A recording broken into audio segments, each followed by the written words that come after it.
Hey guys, welcome back to Grace with Hema Shetty. ಹೇಗಿದ್ದೀರಾ? Hope you are doing extremely well.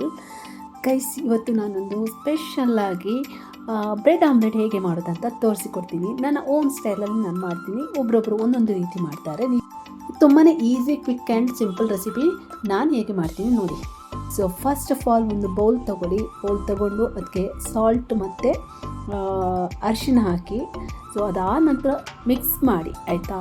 So ಚೆನ್ನಾಗಿ mix ಮಾಡಿ ಎಲ್ಲ ಚೆನ್ನಾಗಿ ಕ್ಲೀನಾಗಿ ಅದರ ಗಂಟು ಬಿಟ್ಟ ನಂತರ ಒಂದು ಪ್ಯಾನ್ ಇಡಿ. ಪ್ಯಾನಿಗೆ ಬಿಸಿಯಾದ ನಂತರ ಕೊಕೊನಟ್ ಆಯಿಲ್ ಹಾಕಿ ಬ್ರೆಡ್ ಇಡಿ. ಸೊ ಬ್ರೆಡ್ ನಿಮಗೆ ಎಷ್ಟು ಬೇಕೋ ಅಷ್ಟು ಬ್ರೆಡ್ ಹಾಕಿ, ಸ್ಲೈಸ್ ಬ್ರೆಡ್ ಅದು ಹಾಕಿ ಆ ನಂತರ ನೀವು ಈ ಥರ ನಾವು ಮಿಕ್ಸ್ ಮಾಡಿರೋ ಎಗ್ಗಿದ್ದು ಮಿಕ್ಸ್ಚರ್ ಇದೆಲ್ಲ ಅದು ಹಾಕಬೇಕು ಬ್ರೆಡ್ ಮೇಲೆ, ಆಯಿತಾ. ಫಸ್ಟ್ ಮಾತ್ರ ನಾನು ಕೊಕೊನಟ್ ಆಯಿಲ್ ಹಾಕಿದ್ದೀನಿ, ಆಯಿತಾ. ತವಕ್ಕೆ ಕೊಕೊನಟ್ ಆಯಿಲ್ ಹಾಕಿದ್ದೀನಿ. ಸೊ ನಿಮಗೆ ಒಂದು ಒಳ್ಳೆ ಫ್ಲೇವರ್ ಕೊಡುತ್ತೆ. ಕೆಲವರು ಬೆಣ್ಣೆ ಹಾಕ್ತಾರೆ, ಕೆಲವರು ಅಂದರೆ ಗೀ ಹಾಕ್ತಾರೆ, ಕೆಲವರು ಕೊಕೊನಟ್ ಆಯಿಲ್ ಹಾಕ್ತಾರೆ. ನನಗೆ ಕೊಕೊನಟ್ ಆಯಿಲ್ ಇಷ್ಟ ಆಗುತ್ತೆ, ಅದರ ಪರಿಮಳ ಫ್ಲೇವರ್ ತುಂಬ ಇಷ್ಟ ಆಗುತ್ತೆ. ಸೊ ಹಾಗಾಗಿ ಸೊ ನೋಡಿ, ಈ ಥರ ಚೆನ್ನಾಗಿರುತ್ತೆ, ಒಂಥರ ಕ್ರಿಸ್ಪಿಯಾಗಿ ರೋಸ್ಟೆಡ್ ಆಗಿ ತುಂಬಾ ತುಂಬ ಚೆನ್ನಾಗಿರುತ್ತೆ, ಆಯಿತಾ. ಆ್ಯಂಡ್ ವೆರಿ ಹೆಲ್ದಿ ಬ್ರೇಕ್ಫಾಸ್ಟ್ ಅಂತ ಹೇಳ್ಬೋದು. ಸ್ಪೆಷಲಿ ಬೆಳಿಗ್ಗೆ ಬ್ರೇಕ್ಫಾಸ್ಟ್ಗೆ ತಿನ್ನೋರು, ಡಯಟಿಂಗ್ ಮಾಡುವವರು ಮತ್ತು ಮಕ್ಕಳಿಗೆ ಎಸ್ಪೆಷಲಿಯಾಗಿ ಮಕ್ಕಳಿಗೆ ತುಂಬ ಇಷ್ಟ ಆಗುವಂಥ ಬ್ರೇಕ್ಫಾಸ್ಟ್ ಅಂತಲೇ ಹೇಳ್ಬೋದು. ಹಾಗೆ ನಾನು ಇನ್ನೊಂದು ಪ್ಯಾನಿಗೆ ಕೊಕೊನಟ್ ಆಯಿಲ್ ಹಾಕ್ಕೊಂಡು 4 ಸ್ಲೈಸ್ ಬ್ರೆಡ್ ಹಾಕ್ಕೊಂಡು ಸೊ ಅದಾದ ನಂತರ ಮಿಕ್ಸ್ ಮಾಡಿರುವಂಥ ಎಗ್ಗಿದ್ದು ಹಲ್ದಿ ಮತ್ತು ವೈಟ್ ಇದೆಲ್ಲ ಅದನ್ನು ಚೆನ್ನಾಗಿ ಮಿಕ್ಸ್ ಮಾಡಿಕೊಂಡು ಅದಾದ ನಂತರ ನಾನು ಮತ್ತೆ ಪ್ಯಾನಿಗೆ ಹಾಕ್ಕೊಂಡೆ. ಅದಕ್ಕೆ ನಾನು ಮಿಕ್ಸ್ ಮಾಡಿರೋ ಎಗ್ಗಿದ್ದು ಹಲ್ದಿ ಮತ್ತು ಎಲ್ಲೋ ಇದೆಲ್ಲ ಅದಕ್ಕೆ ಸಾಲ್ಟ್ ಮತ್ತು ಸಾಲ್ಟ್ ಮತ್ತು ಟರ್ಮರಿಕ್ ಹಾಕಿದ್ದೀನಿ, ಆಯಿತಾ. ಹಳದಿ, ಯಾಕಂದರೆ ಎಗ್ಗಲ್ಲಿ ಸ್ವಲ್ಪ ಸ್ಮೆಲ್ ಇರೋದ್ರಿಂದ ಹಳದಿ ಹಾಕಲೇಬೇಕು. ಟರ್ಮರಿಕ್ ಈಸ್ ಮಸ್ಟ್ ಅಂತಲೇ ಹೇಳ್ಬೋದು. ಸೊ ಈ ಥರ ಹಾಕಿ ಲೋ ಫ್ಲೇಮಲ್ಲಿ ಇಡಿ, ಆಯಿತಾ. ಲೋ ಫ್ಲೇಮಲ್ಲಿ ಇಟ್ಟಾಗ ಸೊ ಒಂದು ಎಷ್ಟು ಬೇಕು ಅಷ್ಟೇ ಫ್ಲೋಯಲ್ಲಿ, ಎಷ್ಟು ಬೇಕು ಅಷ್ಟೇ ರೇಂಜಲ್ಲಿ ಅದು ಬೇಯುತ್ತೆ. ಇಲ್ಲದ್ರೆ ತುಂಬ ಸ್ಪೀಡಿ ಟ್ರೈನ್ ಆಗುತ್ತೆ, ಗೊತ್ತಾ. ಅದು ತಳ ಹಿಡಿದು ಹೋಗುತ್ತೆ, ಚೆನ್ನಾಗಿರಲ್ಲ, ಟೇಸ್ಟ್ ಚೆನ್ನಾಗಿರಲ್ಲ, ಕಲರು ಚೆನ್ನಾಗಿರಲ್ಲ. ಅದಕ್ಕೆ ಒಂದು 2 ಮಿನಿಟ್ಸ್ ಆದ ನಂತರ ನೀವು ಈ ಥರ ಫೋಲ್ಡ್ ಮಾಡಿ, ಆಯಿತಾ. ಚೆನ್ನಾಗಿ ಫೋಲ್ಡ್ ಮಾಡಿ, ಆಯಿತಾ. ಫೋಲ್ಡ್ ಮಾಡಿ ಆದ ನಂತರ ನೋಡಿ, ಈಗ ಬ್ರೆಡ್ ಆಮ್ಲೆಟ್ ಚೆನ್ನಾಗಿ ರೆಡಿಯಾಗಿರುತ್ತೆ.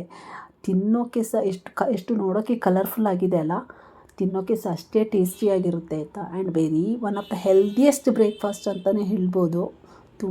ತುಂಬ ಇಷ್ಟಪಟ್ಟು ಮಕ್ಕಳು, ದೊಡ್ಡವರೆಲ್ಲ ತಿಂತಾರೆ. ಆ್ಯಂಡ್ ಇಟ್ಸ್ ಲೈಕ್ ಡಯಟಿಂಗಲ್ಲಿರುವವರು ಮತ್ತು ವೆಯ್ಟ್ ಲಾಸಲ್ಲೆಲ್ಲ ಇರುವವರು ಸಹ ತಿನ್ಬೋದು. ತುಂಬ ಒಂದು ಹೆಲ್ದಿ ಟೇಸ್ಟಿ ಬ್ರೇಕ್ಫಾಸ್ಟ್ ಅಂತ ಹೇಳ್ಬೋದು. ಆ್ಯಂಡ್ ವೆರಿ ಲೈಟ್ ಬ್ರೇಕ್ಫಾಸ್ಟ್, ಆಯಿತಾ. ಸೊ ಇದು ಸಂಜೆ ಸ್ನ್ಯಾಕ್ಸ್ಗೆ ಮಾಡಿದರೆ ಸಹ ಎಲ್ಲರೂ ಇಷ್ಟಪಟ್ಟು ತಿಂತಾರೆ. And very simple and easy breakfast ಅಂತಲೇ ಹೇಳ್ಬೋದು, ಆಯಿತಾ. ನೋಡಿ, ಇವಾಗ 2 ಸೈಡ್ಸ ಟರ್ನ್ ಮಾಡಿ ಹಾಕಿ ಬೇಯ್ದು ಕರೆಕ್ಟಾಗಿ ಬಂದಿದೆ, ಪರ್ಫೆಕ್ಟಾಗಿ ಬಂದಿದೆ. ಸೊ ಪರವಾಗಿಲ್ಲ ಬಿಡಿ, ಶೇಪ್ ಯಾವ ಥರ ಬಂದರೆ ಏನಂದರೆ ಟೇಸ್ಟ್ ಚೆನ್ನಾಗಿದ್ದರೆ ಆಯಿತು. ನಾವು ಯಾವ ಮೆಜರ್ಮೆಂಟಲ್ಲಿ, ಯಾವ ಕ್ವಾಂಟಿಟಿಯಲ್ಲಿ ಸಾಲ್ಟ್ ಮತ್ತು ಟರ್ಮರಿಕ್ ಹಾಕ್ತೀವಿ ಅನ್ನೋದು ತುಂಬ ಇಂಪಾರ್ಟೆಂಟ್. ಸೊ ಶೇಪ್ ಯಾವ ಥರ ಬಂದರೆ ಅನ್ನೋದು ಹೊರದು ಹೋಗೋದು ಹೊಟ್ಟೆಗೇ ಅಲ್ವಾ. ಸೊ ಬಟ್ ಟೇಸ್ಟ್ ತುಂಬ ಚೆನ್ನಾಗಿರಬೇಕು, ಅದೇ ಇಂಪಾರ್ಟೆಂಟ್ ಅಲ್ವಾ. ಸೊ ಹಾಗೆ ನಾವು ಒಂದು ಲೈಕ್ ಈ ಥರ ಪರ್ಫೆಕ್ಟಾಗಿ ಬರಬೇಕು, ಆಯಿತಾ. ಕಲರ್ ಎಲ್ಲ ನೋಡಿ. ಸೊ ನೋಡಿ, ಚೆನ್ನಾಗಿ ಬಂದಿದೆ, ಕರೆಕ್ಟಾಗಿ ಬೆಂದಿದೆ. ಮತ್ತು ಏನು ಗೊತ್ತಾ, ಆಮ್ಲೆಟು ತುಂಬ ಬೆಂದ್ರೂ ಅದು ಚೆನ್ನಾಗಿರಲ್ಲ, ಆಯಿತಾ. ಸೊ ಈ ಥರ ಒಂದು ಜ್ಯೂಸಿಯಾಗಿ ಒಂದು ಸ್ಮೂತಾಗಿರಬೇಕು. ಆ ಟೆಕ್ಸ್ಚರ್ ಒಂದು ಸ್ಮೂತಾಗಿದ್ದಾನೆ ಆಗನೇ ನಿಮಗೆ ಏನು ಗೊತ್ತಾ, ಅದು ಬ್ರೆಡ್ ಆಮ್ಲೆಟ್ ಅಂತ ಅನಿಸೋದು. ತುಂಬ ಟೇಸ್ಟಿಯಾಗಿರುತ್ತೆ, ಆಯಿತಾ. ಸೊ ಪರ್ಫೆಕ್ಟಾಗಿ ಚೆನ್ನಾಗಿ ಬಂದಿದೆ. ಯಾವ ಥರ ಇರಬೇಕು ಅಲ್ಲ ಬ್ರೆಡ್ ಆಮ್ಲೆಟ್, ಆ ಥರ ಬಂದಿದೆ. ಇದು ಬಿಸಿ ಇದ್ದಾಗ ತಿನ್ನಬೇಕು, ತುಂಬ ಚೆನ್ನಾಗಿರುತ್ತೆ. ಗೈಸ್, ಈಗ ಬ್ರೆಡ್ ಆಮ್ಲೆಟ್ ರೆಡಿಯಾಗಿದೆ. ನಾವು ರೆಡಿ ಟು ಟೇಸ್ಟ್. ನೋಡೋಣ ಟೇಸ್ಟ್ ಹೇಗೆ ಆಗಿದೆ ಅಂತ. ಆಯಿತಾ. ನೋಡೋಕ್ಕಂತೂ ತುಂಬ ಚೆನ್ನಾಗಿ ಕಾಣಿಸ್ತದೆ. ಹಾಗೆ ಆ ಕೋಕೋನಟ್ ಆಯಿಲ್ ಫ್ಲೇವರ್ ಇದೆಯಲ್ಲ, ಗಮ್ ಅಂತ ಪರಿಮಳ ಬರ್ತಾಯಿತ್ತು. ಟೆಕ್ಸ್ಚರ್ ಬಂದು ಸ್ಮೂತಾಗಿ ಒಂದು ಒಂಥರ ತುಂಬ ಚೆನ್ನಾಗಿ ಬಂದಿದೆ. ನನಗಂತೂ ತುಂಬ ತುಂಬ ಖುಷಿಯಾಯಿತು. ಈಗ ಟೇಸ್ಟ್ ನೋಡೋಣ ಹೇಗೆ ಆಗಿದೆ ಅಂತ, ಆಯಿತಾ. ವಾವ್, ಟೇಸ್ಟ್ ಸಖತ್ತಾಗಿ ಬಂದಿದೆ ಆಯಿತಾ. ಇದು ಎಷ್ಟು ಸಲ ಮಾಡಿ ತಿಂದ್ರೂ ಬೋರ್ ಅನಿಸಲ್ಲ ಆಯಿತಾ. And very healthy light breakfast, ಎಲ್ಲರಿಗೂ ಇಷ್ಟ ಆಗುತ್ತೆ. ಎಸ್ಪೆಷಲಿ ಮಾರ್ನಿಂಗ್ ಈವ್ನಿಂಗ್ ಯಾವಾಗ ಬೇಕಾದರೂ ಮಾಡಿ ತಿನ್ಬೋದು. ತುಂಬ ಇಷ್ಟ ಆಗುತ್ತೆ. ತುಂಬ ಇಷ್ಟಪಟ್ಟು ಮಕ್ಕಳೆಲ್ಲ ತಿಂತಾರೆ. ಸೊ ನಿಮ್ಮ ಮನೆಯಲ್ಲಿ ಎಲ್ಲರಿಗೆ ಮಕ್ಕಳಿಗೆಲ್ಲ ಮಾಡಿಕೊಡಿ ಪಾಪ. ಸೊ ಹಾಗೆ ನಿಮ್ಮ ಮನೇಲಿ ಇರುವ ಏಜ್ ಆದವರೆಗೂ ಮಾಡಿಕೊಡಿ. ಯಾಕಂದರೆ ಮಾಮೂಲಿ ಎಲ್ಲ ತಿಂದು ತಿಂದು ತಿಂದು ಬೋರ್ ಆಗಿಬಿಡುತ್ತೆ. ಹಾಗೆ ಇಂಥದ್ದೊಂದು ಏನಾದರೂ ಡಿಫ್ರೆಂಟ್ ಸಣ್ಣದು ಇದು ಮಾಡೋಕ್ಕೂ ಈಸಿ ಅಲ್ವಾ. ಸೊ ಮಾಡಿಕೊಡಿ, ಎಲ್ಲರಿಗೂ ಇಷ್ಟಪಟ್ಟು ತಿಂತಾರೆ. ಎಲ್ಲರಿಗೂ ಮನೆಯಲ್ಲಿ ಮಾಡಿ ಹಂಚಿ ತಿನ್ನಿ, ಖುಷಿ ಖುಷಿ. ನಾನು ಮಾಡಿರುವ ಈ ಬ್ರೆಡ್ ಆಮ್ಲೆಟ್ನ ಒಂದು ಸಿಂಪಲ್ ರೆಸಿಪಿ ನಿಮಗೆ ಇಷ್ಟ ಆಗಿದೆ ಅಂತ ಅಂದ್ಕೊಂಡಿದ್ದೀನಿ. ಸೊ ಇಷ್ಟ ಆದಲ್ಲಿ ಪ್ಲೀಸ್ ನೀವು ಸಹ ಮನೆಯಲ್ಲಿ ಟ್ರೈ ಮಾಡಿ, ಎಲ್ಲರ ಜೊತೆ ಹಂಚಿ ತಿನ್ನಿ.